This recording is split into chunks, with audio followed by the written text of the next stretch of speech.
살기가 힘들어지면 뉴스에 꼭 빠지지 않고 등장하는 단골 메뉴와 같은 기사거리가 하나 있습니다. 그건 가짜 휘발유죠. 가짜 휘발유 팔아먹는 사람들이 꼭 뉴스에 나오곤 하더라고요. 여러분 혹시 가짜 휘발유에는 뭐가 제일 많이 들어갈지 아시나요? 가짜 휘발유에는 뭐가 제일 많이 들어갈까요? 네, 뭐 말씀을 하시는 것 같은데, 네, 이쪽에서 네, 잘 모르신다고요? 안 만들어 보셔서 다들 잘 모르시는 것 같은데, 가짜 휘발유에는 진짜 휘발유가 제일 많이 들어갑니다.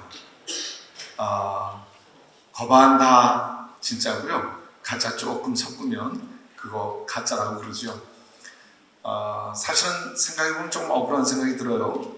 거반 다 진짜인데 95% 진짜고 just 5% 요거 가짜 섞였는데 그거 가짜라 그러거든요. 또는 just 2% 근데 그거 가지고 가짜를 그런다고요. 좀 억울한 생각이 드는데 그래도 가짜는 가짜입니다. 가짜 휘발유 넣었다가는 큰일 납니다. 가짜 휘발유 넣으면 자동차 다 망가져요. 가다가 어느 순간에 갑자기 서기도 하고요. 그리고 엔진이 다 망가져버리고 말이죠. 그래서 가짜 휘발유 그거 우습게 생각하면 안 됩니다. 가짜 조금 섞였다. 그거 괜찮으려니 생각하면 큰일 납니다. 오늘 우리가 함께 진짜 or 가짜 함께 생각을 해보려고 그러는데 감리교회를 시작하신 존 웨슬리 목사님은 Almost Christian이라고 하는 설교를 했습니다. 아주 유명한 설교예요. 그분의 표준 설교지 첫 번째로 나오는 제목입니다. Almost Christian. 거의 크리스찬이라는 거죠. 그러나 진짜는 아니라는 거죠. 굉장히 그럴듯하게 크리스찬인데 사실은 아니라는 거예요. Almost Christian과 Authentic Christian, 그건 엄청난 차이가 나는 거죠. 저희가 오늘 누가복음 10장에 있는 말씀을 읽었는데요. 우리가 잘 아는 선한 사마리아 사람에 대한 이야기입니다. 사실은 10장 25절서부터 37절까지 다 읽었어야 되는데 28절 한 절만 읽었습니다.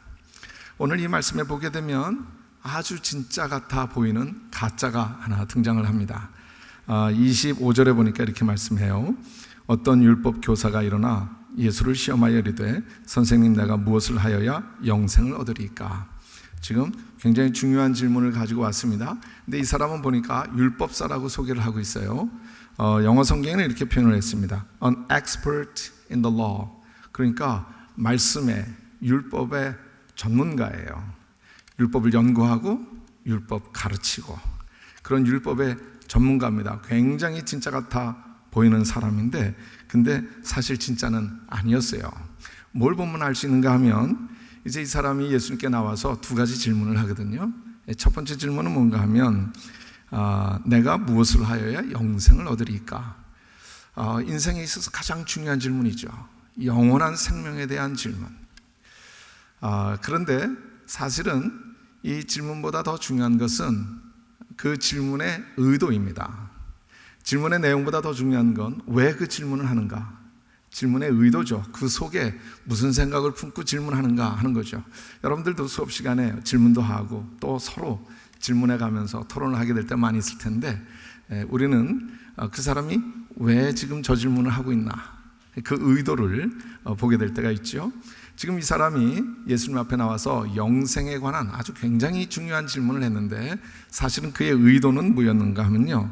여기 이렇게 말씀해요. 예수를 시험하여 이르되. 예수님 시험하려고 질문하는 거예요.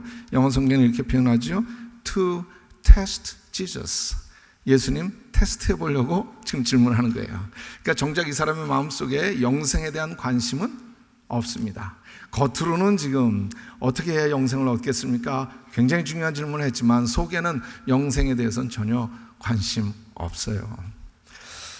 이 사람이 또 한 가지 질문을 하는데요. 그건 29절에 보니까 그 사람이 자기를 옳게 보이려고 예수께 여짜오되 그러면 내 이웃이 누구니까? 하고 질문해요.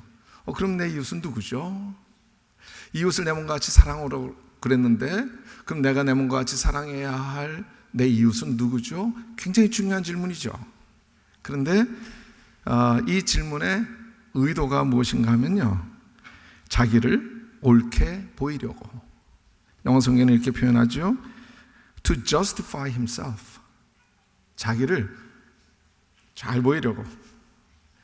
자기가 보통 사람이 아니고 꽤 괜찮은 사람이라고 하는 사실을 보여주고 싶어서 지금 질문하는 거예요.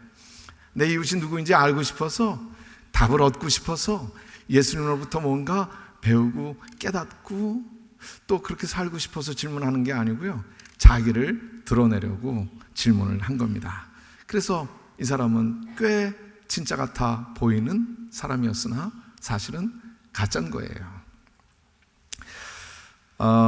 예수님께서 대답을 하시는데 아주 재밌습니다. 지금 질문했잖아요. 예수님의 대답은 똑같은 질문으로 답을 하세요. 반문을 하시는 거죠.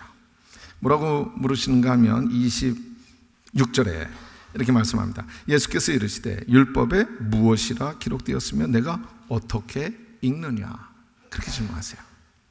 지금 율법의 전문가입니다. 율법을 연구하고 율법을 가르치고 그런 사람인데요, 내가 이 율법에 뭐라고 되어 있느냐, 그리고 어떻게 읽느냐 그래요. 그래서 How do you read it?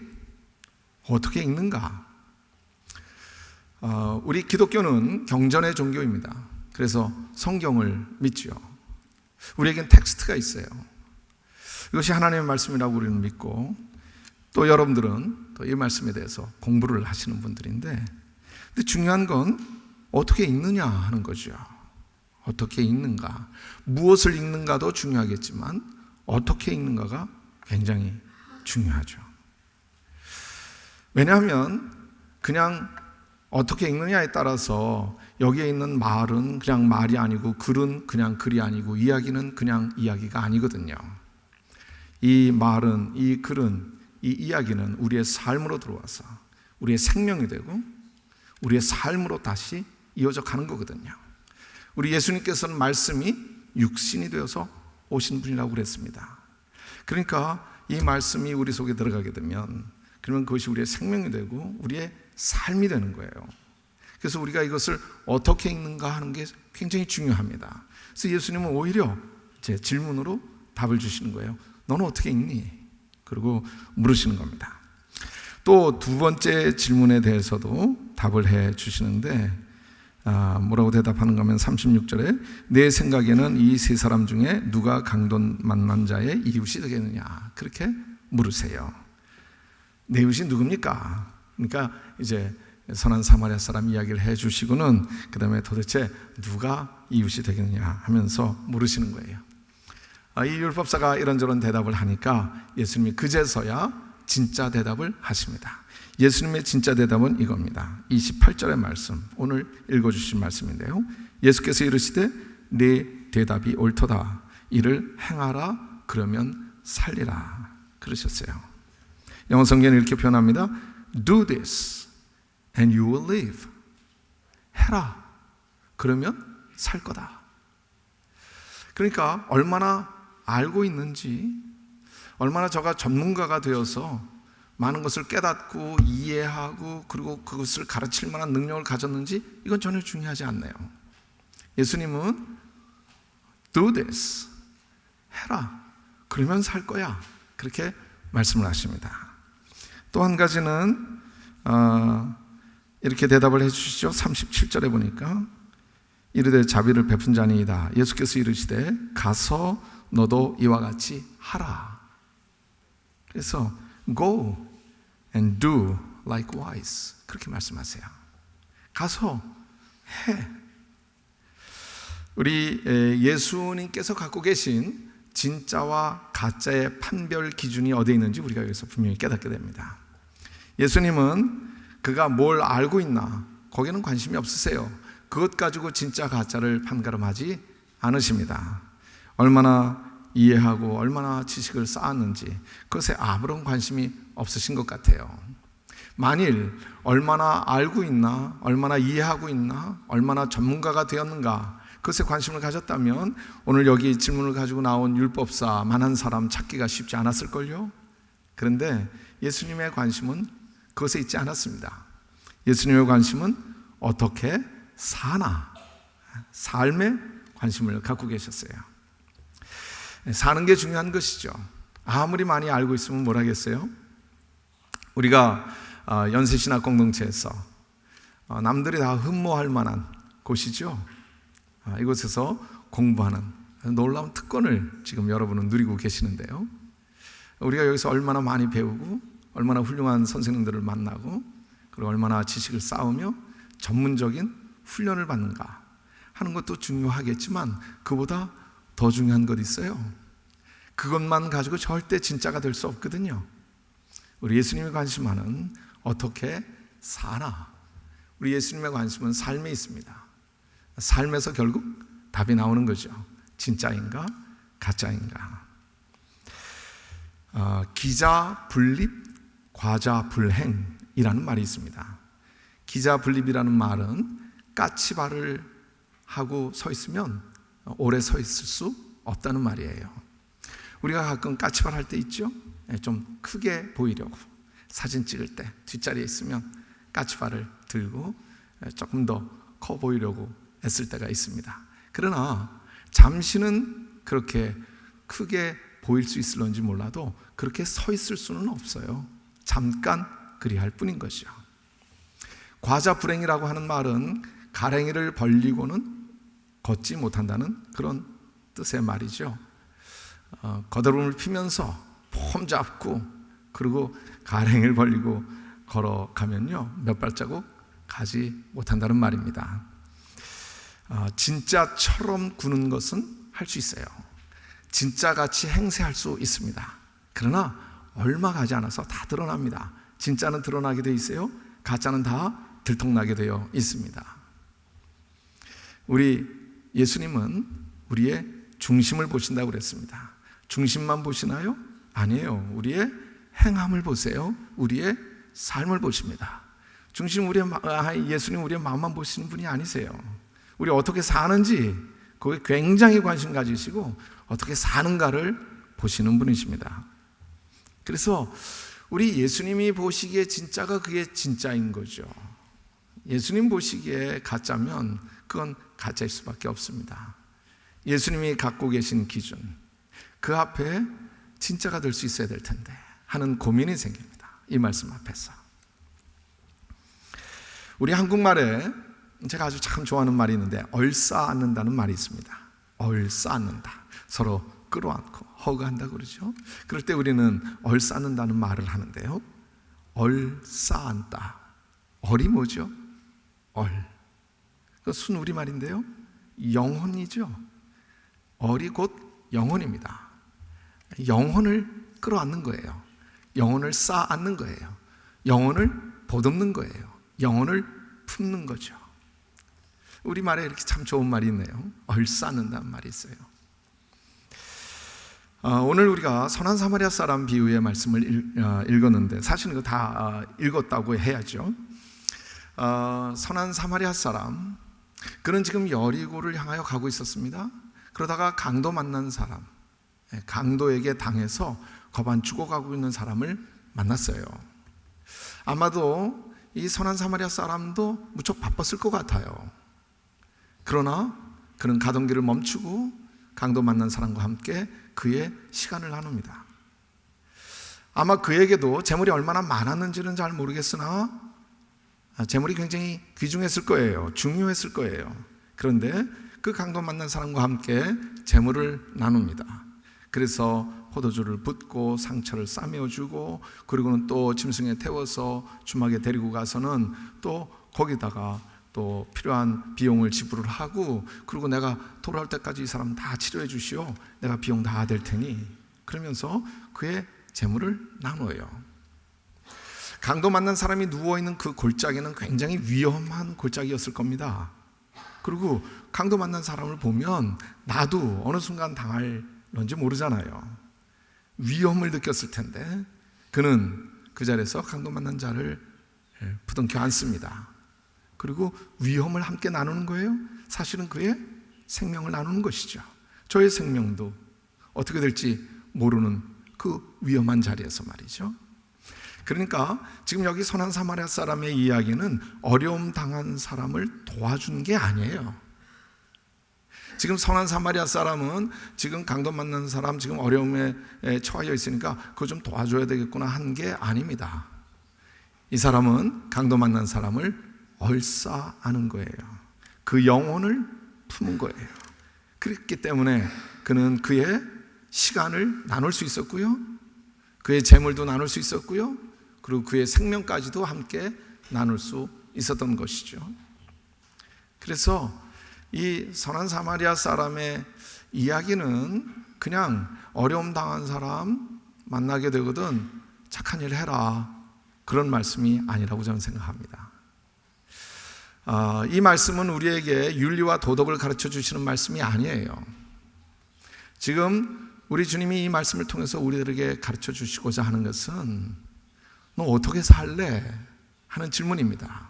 우리에게 영혼을 품고 영혼을 부둥켜 안고 그리고 그 영혼을 살리는 일을 하라는 부탁의 말씀입니다. 어떻게 살아야 할까요? 여러분들은 연세대학교에서 공부를 하고 있습니다. 저희가 학교 다닐 때도 좀 그랬지만 아마 지금은 더 그럴 것 같아요. 얼마나 많은 분들이 여러분을 부러워할까요? 여러분들은 굉장히 특별한 은혜를 입은 분들이죠.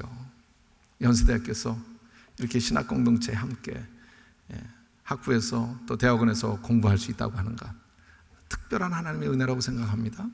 왜 하나님은 나에게 이렇게 연세대학교에서 공부할 수 있는 기회를 주셨을까? 물론 여러분 열심히 공부하셔서 그래서 그 필요한 과정들을 잘 했기에 이렇게 공부를 하고 계시겠지만 저는 그렇게 믿습니다. 하나님은 여러분들을 향하여 기대를 하고 계세요. 여러분을 통해서 영혼을 부둥켜 안고 영혼을 살려내는 일, 그 일 하라고. 그게 진짜라고. 그래서 난 그걸 기대한다고. 그래서 정말 오늘 여기 등장했던 율법사처럼 꽤나 진짜 같아 보이는, 그러나 그 내용은 가짜일 수밖에 없는 그런 모습으로 살지 아니하고, 정말 어떻게 사는지 그 삶의 모습을 통해서 진짜 하나님의 사람 되어서 그래서 영혼을 부둥켜 안고 영혼을 살리라고 여러분들에게 특별히 이렇게 연세신학공동체에서 공부할 수 있는 기회를 주셨다고 저는 확신합니다. 여러분들 만나서 너무나 기쁘고 반갑고요. 그리고 이제 기대하는 마음을 품게 됩니다. 여러분 나름대로 여러 가지 많은 계획들이 있으실 거예요. 여기서 교회를 섬길 분들도 있고 또 다른 여러 가지 전문 분야에서 일하실 분들이 계시겠죠. 어느 곳에서 무슨 일을 하든지 상관없어요. 우리는 그 자리에서 하나님이 우리에게 붙여주시는 영혼들을 품어야 합니다. 그리고 그분들과 함께 여러분의 삶을 나누십시오. 여러분에게 주신 것들을 나누세요.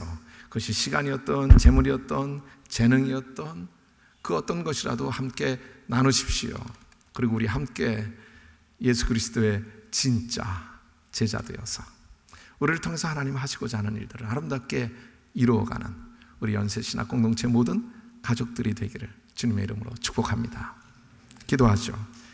하나님 은혜를 감사합니다. 저희들에게 오늘 진짜와 가짜를 다시 한번 짚어 가르쳐 주시니 감사합니다.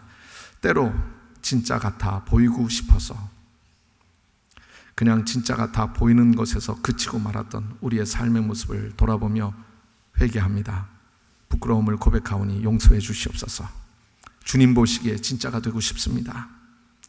정말 영혼을 품을 수 있게 용기를 주시고 믿음을 주시고 그리고 주님이 인정하실 진짜 되어 주님이 기뻐하시는 영혼을 품어 그 영혼을 살리는, 생명을 살리는 그 일에 쓰임받는 우리 모든 가족들 되게 해 주시옵소서.